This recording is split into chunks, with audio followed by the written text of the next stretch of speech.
కోర్టుకు వెళ్తున్నాను. వెళ్లే ముందు ఒక మాట. ఏమిటి? రాత్రి మీరు చేసిన పని ఏమిటి?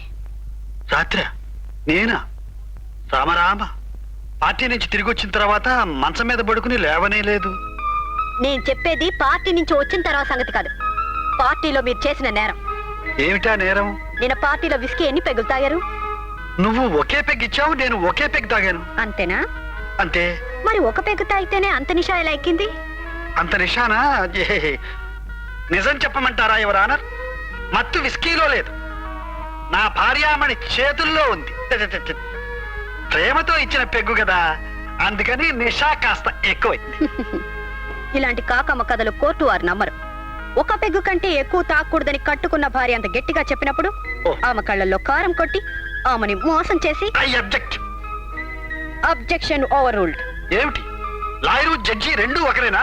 అవును, నిలబడితే లాయర్, కూర్చుంటే జడ్జ్. మరి పడుకుంటే? Order order. అయితే కోర్టు వారి దయాదాక్షిణ్యాలకు తలవగ్గుతున్నాను. కోర్టు వారికి దయాదాక్షిణ్యాలు లేవు. మీకు 1 నెల కఠిన శిక్ష విధిస్తున్నాను. శిక్షా కాలంలో మీ పక్క ఆ సోఫాలో ఉంటుంది. జడ్జి గారిని మచ్చిక చేసుకుంటున్నారు, ఇది మహానేరం. మీ పక్క హాల్లో ఉంటుంది. ఏమిటి జడ్జి గారితో రొమాన్స్ చేస్తున్నారు? ఇది ఇంకా నేరం. మీ పక్క పెరట్లో ఉంటుంది. పేడదిరిపోయింది. ఇలా దయచేయండి. ఏమిటి సాహసం?